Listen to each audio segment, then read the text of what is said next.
Hey, everybody. Welcome to today's Firelight Chat. I'm talking to author Nancy McLean. She wrote a very important book, something that gives a stunning insight to how we got to where we got in this country. That book is called Democracy in Chains. Nancy is an award winning scholar and professor of history and public policy at Duke University. Her research focuses on race, gender, labor history, and social movements in the 20th century U.S. history, with particular attention to the U.S. South. Her work has received more than a dozen prizes and awards. It's been supported by fellowships from the American Council of Learned Societies, the National Endowment for the Humanities, the National Humanities Center, the Russell Sage Foundation, and the Woodrow Wilson National Fellowships Foundation.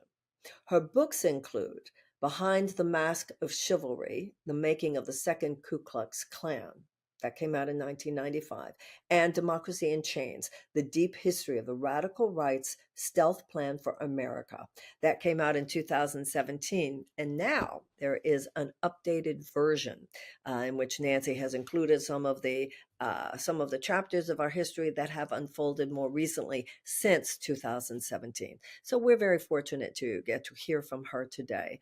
And I want to ask Nancy, how did we get here? And the implication, of course, is what do we do now? Thanks. Nancy McLean, thank you so much for being with me on Firelight Chat. It's great to see you again. It's wonderful to be with you. Thanks, Marianne. Thank you.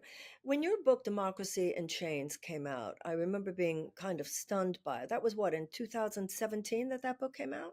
It was, yes. Yeah. So at that time, it was like radical new information. And now there has been, I think, a gradual awakening among the American people, so that now you are the primary articulator of a conversation that more and more people are open to. I remember when I first read the book, basically what we're talking about here is how did we get here?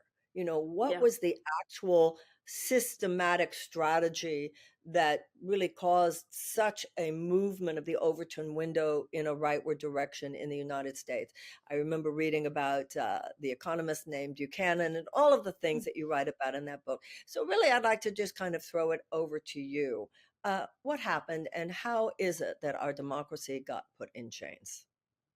Yeah, it's so sad. I so wish I'd been wrong, quite frankly. And my editor says, it's kind of strange for a history book to be predictive, but that's the situation that we're in. But the reason that it was predictive of how bad things have gotten was that it is the story of the deep strategy that has developed over time on the radical right, particularly the radical corporate right, led by the Koch network of donors assembled by Charles Koch over the years and with increasing velocity after 2009. But my story actually began in the 1950s in Virginia with the phenomenon of massive resistance to Brown versus Board of Education. And in the course of looking at that and the push towards school privatization that came from the arch segregationists, I found that there was an economist getting involved with the segregationists and providing them a kind of a neutral economic rationale for what they were doing.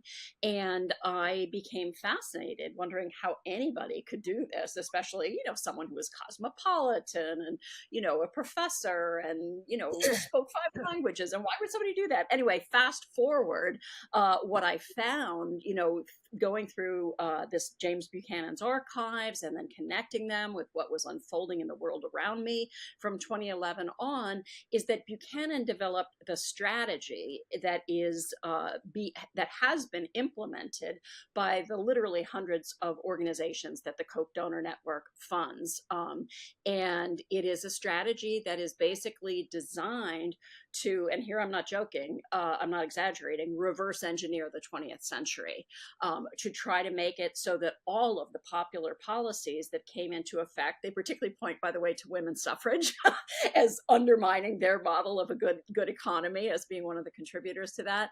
But basically all the kind of popular policies that developed in the 20th century, everything from consumer protection to the unemployment compensation programs that we have, to regulation of corporate pollution and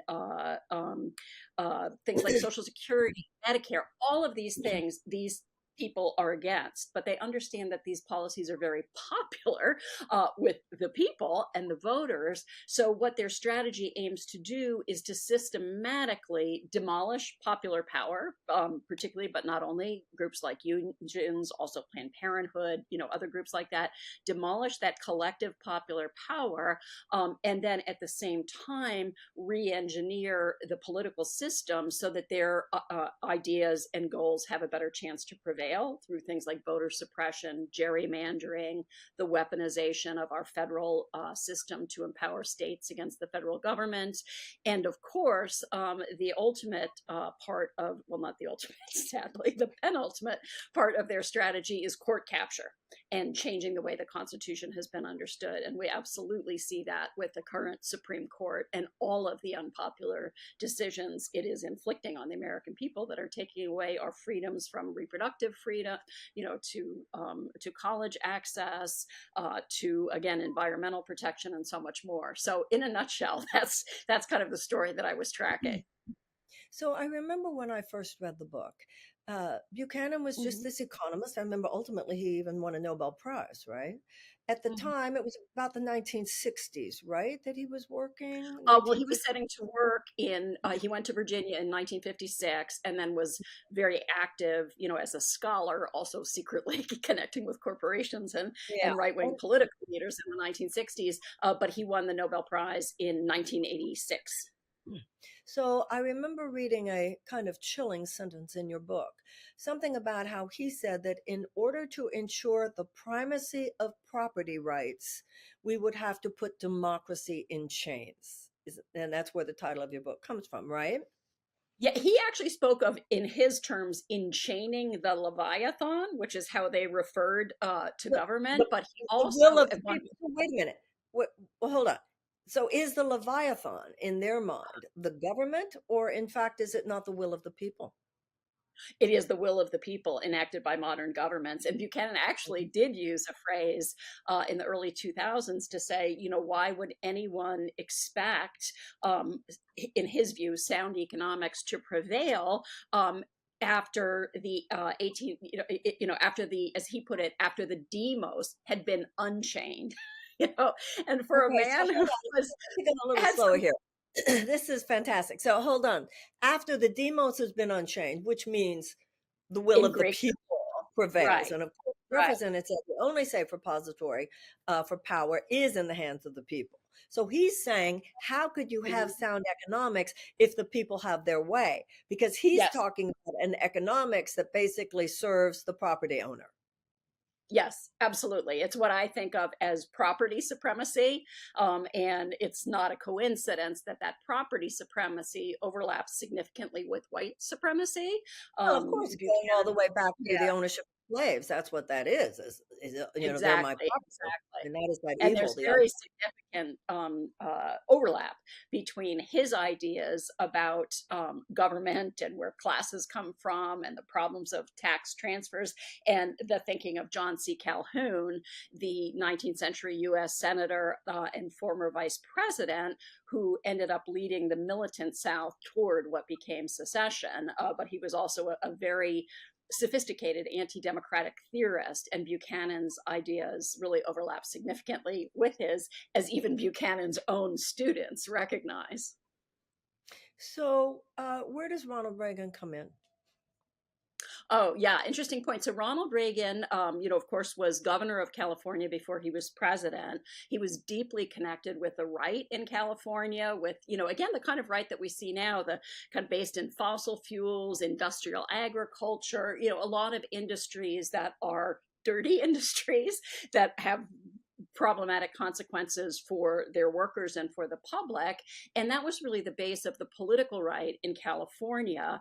And Buchanan actually spent most of his career in the South and in Virginia institutions, but there was one little blip of a time when he left Virginia in a huff from the University of Virginia and went to UCLA. And he happened to be there when Angela Davis was teaching and drawing huge crowds, much to his discomfort. And he became connected with Ronald Reagan through that, and with Ed Meese, and actually laid out a program that the right is now following for how to undermine dissent in higher education by privatizing it, by raising tuition costs, by taking away faculty governance, all of these kinds of things. But in any event, so he got connected with Reagan, and particularly Ed Meese, Reagan's consigliere, that people may remember from Iran-Contra, anyway, and who is still a big actor on the right in his later years. But Reagan became a symbol, and he drew the attention of many people on the right, and he talked the kind of libertarian anti-government talk. Many of your listeners will probably remember his inaugural address when he said government is not the solution to our problems, government is the problem.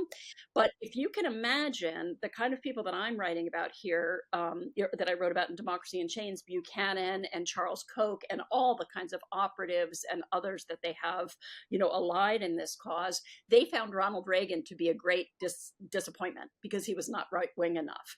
And then they found George W. Bush, who was, our most right-wing president.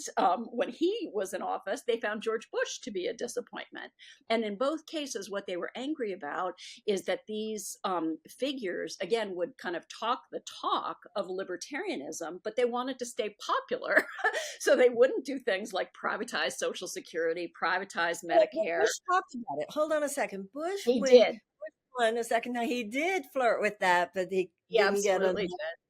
So he walked it back. Yes. Now I have been told though that the Koch forces do not like Trump. It's kind of a complicated issue, and I mentioned earlier to you that I have a new edition coming out of the book later this month with a preface that kind of brings things up to date. But what I point out there is that even though Charles Koch in particular made noises against Trump before he was elected and described him as a monster, among other things, they very quickly kind of surrounded him when he was in office, and people from the Koch network occupied key positions in the Trump administration. Most obviously, his vice president, Mike Pence, who was deeply rooted in the Koch network operations, as well as Mark Meadows coming out of the Freedom Caucus, before him, Mark Short, Betsy DeVos. I mean, I could go on. There are dozens of these figures. And, essentially, one doesn't have to think that they prearranged this or anything, but they Koch and Trump very quickly realized the utility of the other for their projects, because Trump didn't really have a governing philosophy, a governing plan. He did not have people to staff his administration. He had angered many people, in the I hate to call it mainstream because it was already so far right, but in the established party. So when he, went looking for policies to promote, for advice and things like that, the Koch network was right there. And they got some of the things that were most important to them, like his immediate pulling out of the Paris Climate Accords. He revoked 100 pieces of environmental legislation. His administration did. They did that hideous tax bill that gave away, a bonanza to corporations and the wealthy, and the rest of us will be paying for years to come. And that's just some of it. I mean, there were so many things that they got from that administration, which they could never have gotten had they argued for those things in their own right, in a normally functioning political system. So let me ask you a question. The Democrats had the White House, though, for 16 years. The Democrats had the White House with Bill Clinton and with Obama. Why were these forces able to keep marching as much as they did, even when we had Democratic presidents? Yeah, really, really important question. I mean, part of it is that people haven't even really recognized that that's what they were dealing with, that this is what we were dealing with until recently, because they do like to fly under the radar. Koch at one point said that he'd learned from his father the expression that the whale that surfaces is the one that gets harpooned. So, they tried to stay, under the radar for as long as possible, and really only began to be noticed, around the time time that President Obama was elected. But I actually went back and did some research after the book for something else, but found out that it was the Koch network operations, particularly a group then called Citizens for a Sound Economy, which convened all the organizing that undermined the healthcare plan that Hillary Clinton was championing in the Clinton years. The Thelma and Louise So when ad. she spoke, I want to take a sorry, moment and make sure those of you who are young who might not remember, I want to make sure you know. oh yeah, Uh, Bill Clinton, along with his wife, who was head of the mhm, effort, really did try on universal health care. And the majority of Americans wanted it, and it was a very exciting moment. And then all of a sudden, there was this barrage of ads, and that's what yes, Nancy is referring to. All of a sudden, they were called the Thelma and Louise ads at the time because there would be these two women sitting in their kitchen. I don't know. I'm just mhm, worried because I want to keep my doctor. And they scared everyone yeah, into thinking they couldn't keep their doctor. And it was really an example of what happens when you throw billions of dollars into an effort, man. You can kill whatever you want to kill yes, on a political. exactly. Nancy, do you think that what happened with the Clintons in terms of um, the rejection of universal health care is part of what made him go in the direction of the Democratic Leadership Council, feeling that the only way we could beat these guys is if we made as much money as they did? Do you think that's what caused Clinton to move in Clinton, that direction? well, he actually came out of the Democratic Leadership Council, so he did try to square the circle, And Clinton, I mean, certainly he was battered by those efforts, and then by the Republican Revolution, as it was called, of Yeah, 1994, with Newt contract, Gingrich and contract. Dick Armey. And like Obama, he was shellacked, in the midterm elections 2 years after he was elected, with low turnout of Democratic voters and such. But he also, Clinton came from Arkansas, a lot of this kind of this anti-government, states' rights kind of philosophy has always been anchored in the South because of slavery and the racial capitalism that developed thereafter. So Clinton, at that point, like Tony Blair in England and many other people, kind of imbibed these ultra market, anti kind of government ideas. So, I mean, he did try to do some things, but he also, he brought NAFTA, the North American Free Trade Alliance, that has done a great deal to undermine living standards and manufacturing, things like that.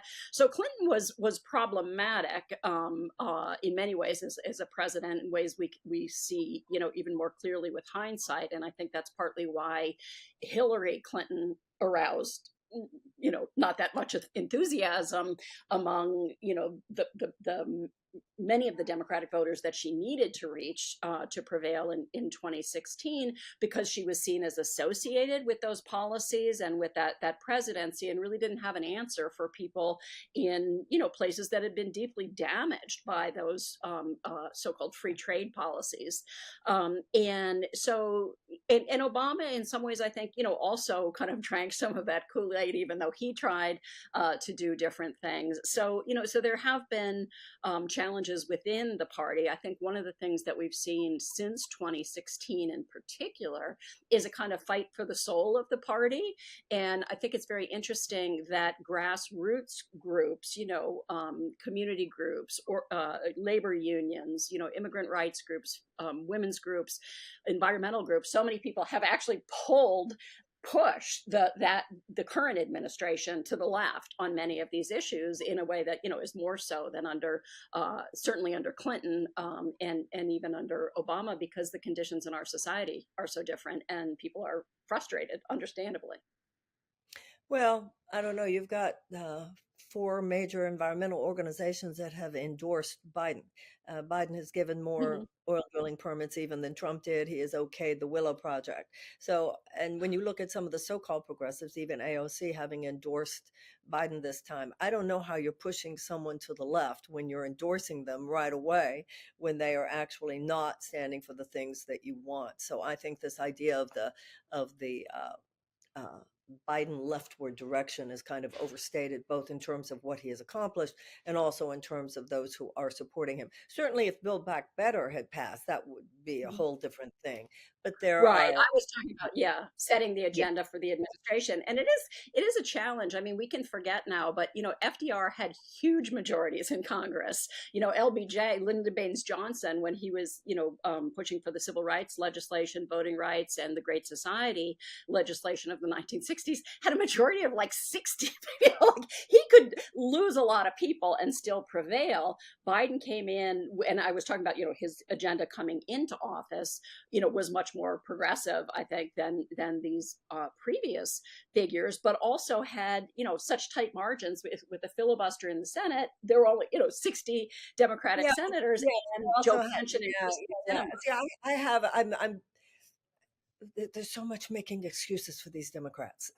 And Nancy, I have a problem with it. Go back to someone like Obama. Obama was elected with a mandate. We bought the whole hope and change thing. We Mm-hmm. did. And we gave him the White House, and we gave him the Senate, and we gave him the House. And you said something a couple of minutes ago about how during the midterms 2010 Democrats Mm-hmm. didn't show up. I would argue that they didn't show up because he didn't go in there and do what he said he was going to do.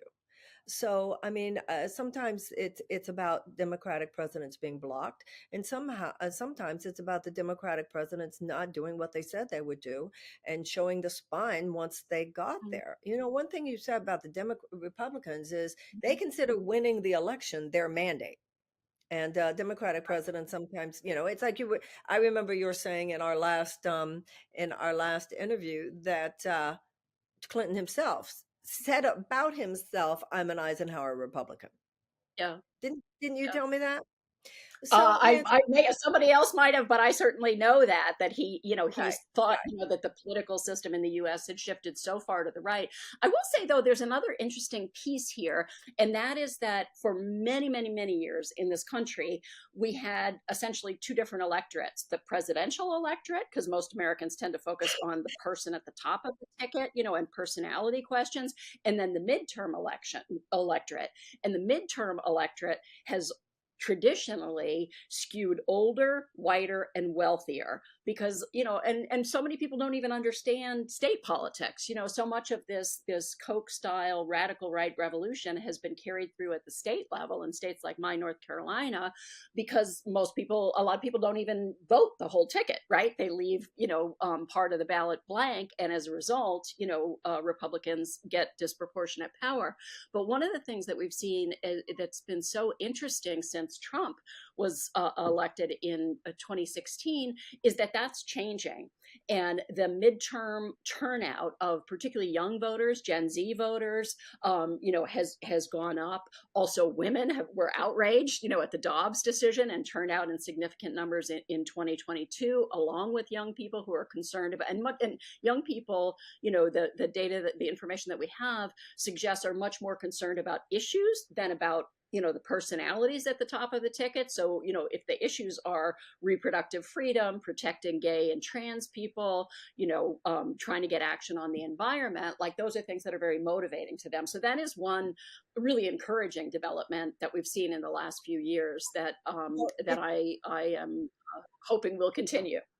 well, absolutely. This whole idea that, young people don't show up to vote and they don't show up to vote during the midterms, forget that, because young people are why the Democrats did keep the House in 2022. But let's remember they're voting for their lives. So I think the Democratic elite establishment is very naive if they think that all those young people are doing is rejecting the Republican right.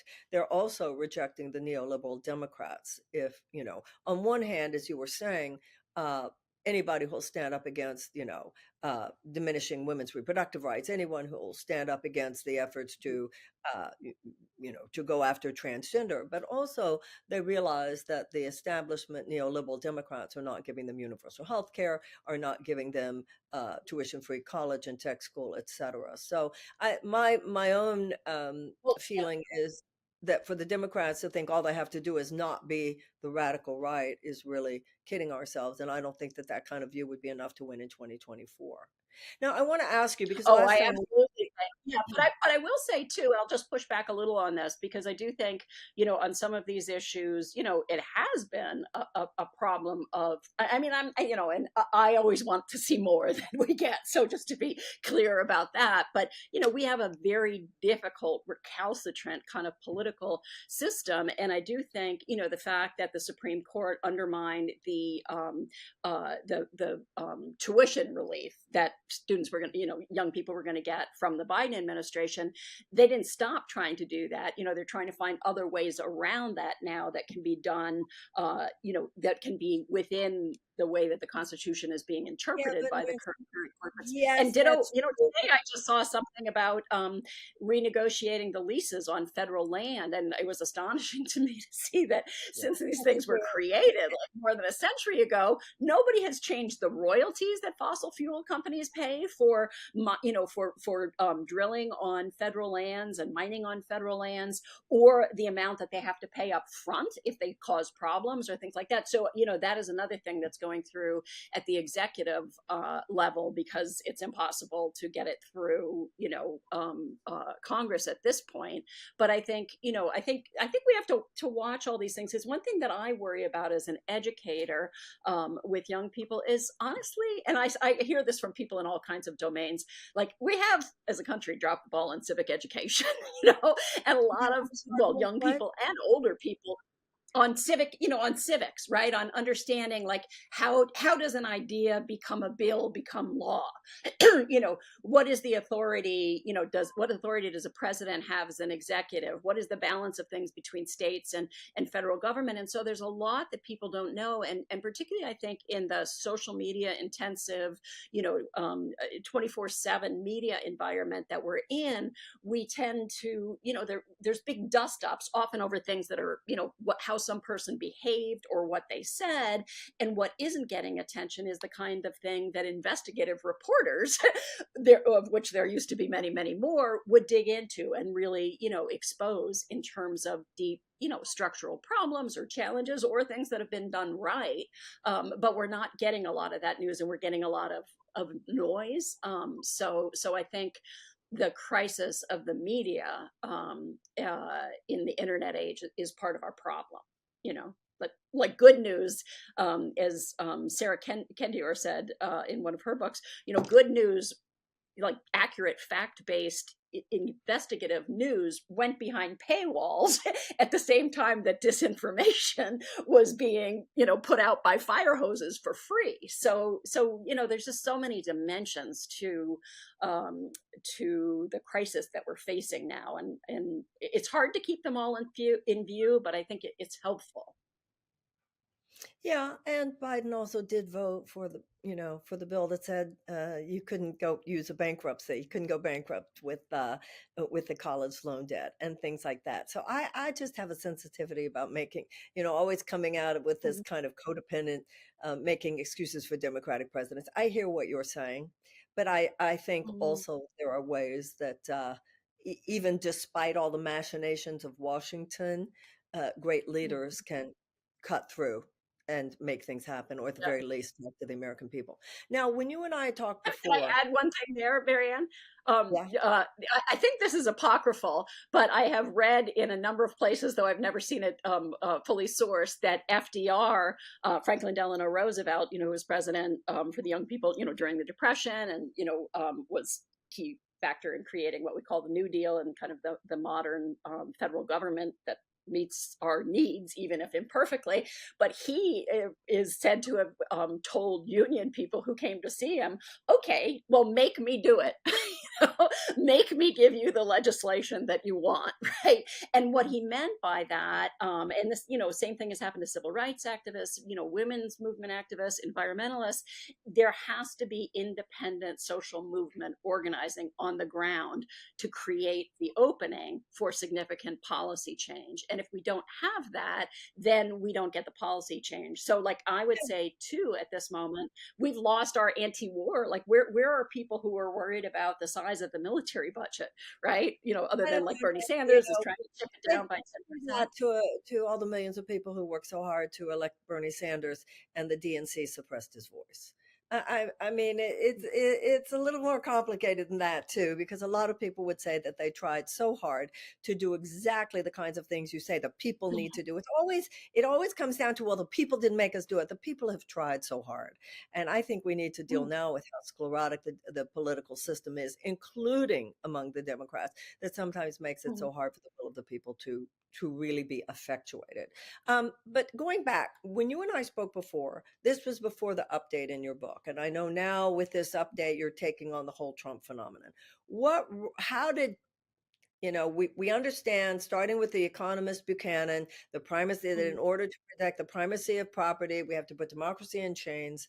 The Koch brothers said, we love that. We'll fund that. They started their whole strategy. You named many ways in which they effectuated that strategy, even unto the point of taking over the courts. You said that they didn't love Trump, but once Trump was in Mhm. office, he was sort of a useful idiot for them in a Mhm. way. Um, Mhm. Regardless the personality of Trump, where did the Trump presidency leave us, and where are Mm. we now in terms of the threat of this right wing Yeah. assault on the will of the people? Extreme right wing. Yeah. The threat is, horrific, right? I mean, and it continues to unfold. And one of the, there are so many dimensions to this. I mean, fortunately, this is a good week for finally, grand juries and Trump and his associates in trying to steal the election and overthrow the will of the people. Finally, there is judicial accountability developing, with a number of the state suits as well as what's coming from the federal prosecutor Jack Smith. It looks like that is finally happening, and that's important because what we know from the political science literature, the comparative literature on coups, is that the best predictor of a successful coup is a failed coup for which there is not accountability, right? And that's where it looked What like we were oh, headed, oh, a few months hold back. on, that's really, slow down a little, because what you just said was really important. What you pointed to was the danger of not holding him, the danger that lies in not Yes. holding him accountable. Mhm. You said the predictor of the successful coup is an unsuccessful one for which there was no accountability. Wow. Yep. Well, Jack Yep. Smith's trying to take care of that now. So is Michigan. So, states Yeah. So are that is trying to pick encouraging. it up. Of course, the problem we have, Nancy, is that there are people who would vote for Trump for president even if he's in jail. I know. I know. I know. It's, I whatever it is, a quarter of the country at least is, rock solid behind this. And, that reflects a number of things. I think one of them is that this radical right that I wrote about made a strategic decision, certainly by the 1990s, and that has accelerated since, to make an alliance with the religious right. And Catholics where they could get them, but absolutely white evangelicals, in particular. And if you think about it, what first motivated white evangelicals to begin to organize and develop an identity that crossed their denominations? It was the Scopes trial, right? It was teaching evolution in the schools. So here was an audience primed for the science denial that the fossil fuel magnates like Charles Koch and Exxon and Shell and all of these people have been spilling out. And they have actually funded the development of theology that would be pro-capitalist, and support this deadly industry. And I'm actually working on a book now that looks at the transnational version of all this, and I don't want to scare the hell out of your readers, but I see better now than I had when I wrote Democracy in Chains, that it really is the fossil fuel sector and dirty industries that have been in the vanguard of this radical corporate right, trying to evade action, trying to stop government regulation, trying to keep, profiting from their deadly products. And they actually started. They knew in 1959 how deadly their products would be, that they would be catastrophic. There was an industry briefing of the, executives from many of the top fossil fuel companies and the American Petroleum Institute. This is from a book called The Petroleum Papers, 1959. That's the year I was born. I'm 63. They've known about it for all of that time, and the news only got worse. Their own scientists were telling them, we're going to see catastrophic consequences from greenhouse gases, et cetera. What did they do? Did they stop to save the rest of us and the planet? No. They saw new sources of profit and they continued to invest, but they funded a vast denial apparatus and this political apparatus to paralyze government so that it couldn't act on climate change, but all these other things that the people want as well. And they are working transnationally, using these kinds of ideas that Buchanan and Milton Friedman and Friedrich Hayek and others developed. Anyway, it's quite something. It's breathtaking, but also I do want to emphasize that they're doing this because they know their agenda is not popular, right? That people would be horrified if they really understood, what climate, the catastrophe, will be, and if they knew where the rest of this apparatus was going in terms of, ending programs like Social Security and Medicare and public education that are very popular. So that, to my mind, is the key finding of my book, to see them saying over and over again that they knew that they were unpopular, that they knew they couldn't win if they were to argue openly for the kinds of policies they're pushing. And that's why they needed disinformation. That's why they need stealth. That's why they need to quash the proper representation of the electorate through things like voter suppression and gerrymandering. So that is terrifying, that there are people who would do that. But I think that is also should be encouragement to us to realize that we, if we can find our voices, if we organize, if we, push and we change and we reform these broken political systems, we may actually be able to get the action that we need on the things that most people care about. Well, of course, a lot of people, particularly young people, say, well, how are we supposed to do that? If you have a president such as we have now, who's given more oil drilling permits than Trump did and is approving the Willow Project, obviously just voting for a Democrat is not necessarily the answer. It's got, and then you have to address the fissure within the Democratic Party.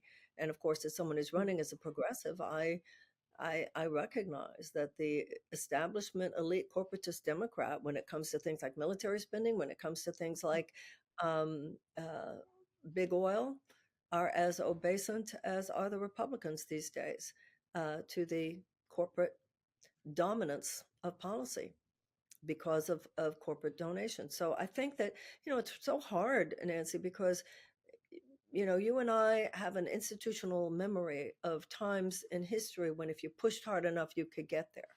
But these kids today recognize the undertow moving in the right, particularly after the suppression twice of the candidacies of Bernie Sanders. So I see that this is a very, very significant moment, and God help us if we don't play it right, because if Trump gets back in, do you believe these stories that he already has plans underway for how he would take over more aspects of the government? Have you been reading those articles?